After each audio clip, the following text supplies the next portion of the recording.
নমস্কাৰ, এক্সিয়া IAS একাডেমীলৈ স্বাগতম জনাইছোঁ। আজি আমি ভিডিঅ'টোত আলোচনা কৰিব গৈছোঁ ইণ্টাৰনেশ্যনেল উইমেন্স ডেৰ ওপৰত। ইণ্টাৰনেশ্যনেল উইমেন্স ডে চেলিব্ৰেট কৰা হয় 8 মাৰ্চত আৰু ইয়াক চেলিব্ৰেট কৰা হয় উইমেনসকলৰ যি এতিয়ালৈকে এচিভমেণ্ট আছে, লগতে তেওঁলোকৰ যি ষ্ট্ৰাগল যেনেকৈ তেওঁলোকে ভোটিং ৰাইটছৰ কাৰণে যি ষ্ট্ৰাগল কৰিছে, এডুকেশ্যন পাবৰ কাৰণে যি ষ্ট্ৰাগল কৰিছে, জেণ্ডাৰ ইকুৱেলিটিৰ কাৰণে যি কৰিছে, আৰু ঠিক তেনেদৰে তেওঁলোকৰ যি কন্ট্ৰিবিউশ্যন আছে ছ'চাইটিৰ প্ৰতি, ফেমিলিৰ প্ৰতি বা যিকোনো ছেক্টৰত ছায়েন্সক হওক, স্পৰ্টছক হওক, এই সকলোবিলাক বস্তু মনত ৰখাবলৈ বা চেলিব্ৰেট কৰিবৰ কাৰণে কি কৰে ইণ্টাৰনেশ্যনেল উইমেন্স ডে চেলিব্ৰেট কৰা হয়। এতিয়া ইয়াৰ যদি হিষ্টৰীটো আমি চাওঁ তেন্তে 1908 চনত প্ৰথমে কি কৰিছিল 15,000 উইমেনে নিউয়ৰ্ক চিটিত প্ৰটেষ্ট কৰিছিল আৰু তাকো কিহৰ কাৰণে সেই সময়ত যি ৱৰ্কিং আৱাৰ্ছ আছিল বহুত দীঘলীয়া আছিল সেইটো কম কৰিবৰ কাৰণে, ঠিক তেনেদৰে ইকুৱেল পে বা যি ফেয়াৰ ৱেজেছ হয় সেই ৱেজেছটো ভালকৈ লিভিং ষ্টেণ্ডাৰ্ডৰ লগত যাতে তেওঁলোকে পায়, তাৰ লগতে ভোটিং ৰাইটছ 1908 আমেৰিকাত কি আছিল USA ভোটিং ৰাইটছ উইমেনসকলৰ নাছিল আৰু তাৰ কাৰণেও তেওঁলোকে ষ্ট্ৰাগল কৰিব লগা হৈছিল, প্ৰটেষ্ট কৰিব লগা হৈছিল। 1909 চনত ছ'চিয়েলিষ্ট পাৰ্টি অফ আমেৰিকাই কিন্তু অৰ্গেনাইজ কৰিছিল নেশ্যনেল উইমেন্স ডে। ঠিক তেনেদৰে 1910 চনত যি second international conference of working women হৈছিল তাত এগৰাকী এক্টিভিষ্ট আছিল ক্লাৰা জেটকিন। তেওঁ ছাজেষ্ট কৰিছিল যে ইণ্টাৰনেশ্যনেল উইমেন ডে চেলিব্ৰেট কৰিব লাগে।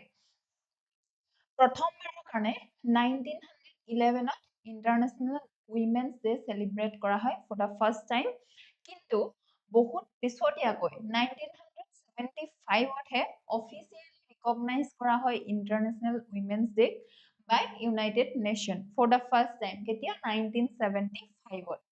এতিয়া প্ৰতি বছৰে যিহেতু উইমেন্স ডেৰ এটা থিম থাকে, এতিয়া এই বছৰৰ 2026ৰ থিমটো কি হৈছে গিভ টু গেইন।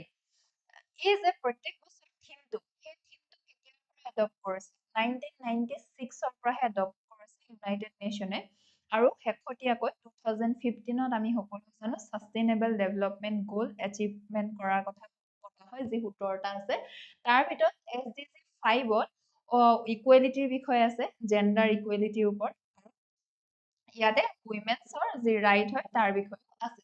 এতিয়া কালাৰ্ছ কেইটামান ৰিলেটেড আছে ইণ্টাৰনেশ্যনেল উইমেন্স ডে ৰিলেটেড, তেওঁলোকৰ যি চাইট হয় সেই চাইটত এই কালাৰ্ছ কেইটা হৈছে পাৰ্পল, জাষ্টিছ, ডিগনিটি আৰু লয়েলটি টু উইমেন্স কজেছ।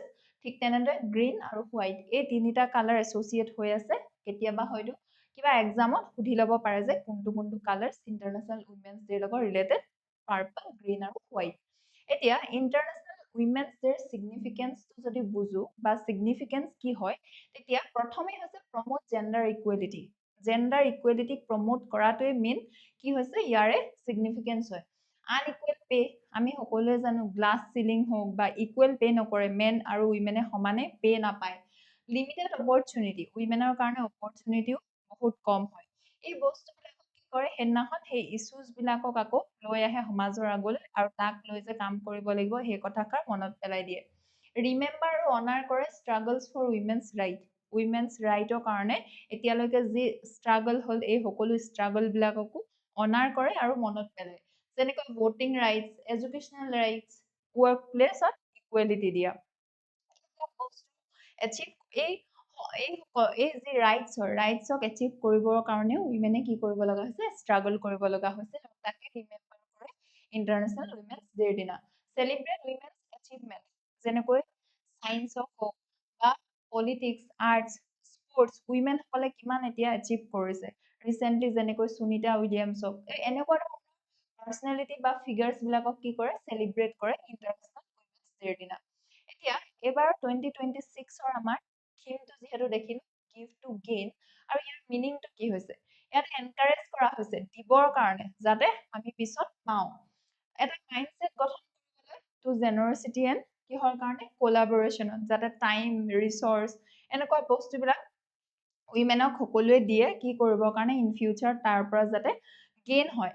ঠিক তেনেদৰে এমফেচাইজ কৰিছে পাৱাৰ অফ ৰেচিপ্ৰচিটি আৰু ছাপৰ্ট মিউচুৱেল ৰেচপেক্ট বা মিউচুৱেল ছাপৰ্ট কৰি যাতে জেণ্ডাৰ ইকুৱেলিটি এটা আনিব পাৰে। উইমেন্স ডে ৰিলেটেড আমাৰ ওচৰত ইমানেই আছিল। এনেকুৱা ধৰণৰ ভিডিঅ' চাই থাকিবৰ কাৰণে আপোনালোকে আমাৰ চেনেলটো ফ'ল' কৰিব আৰু ছাবস্ক্ৰাইব কৰিব। ধন্যবাদ।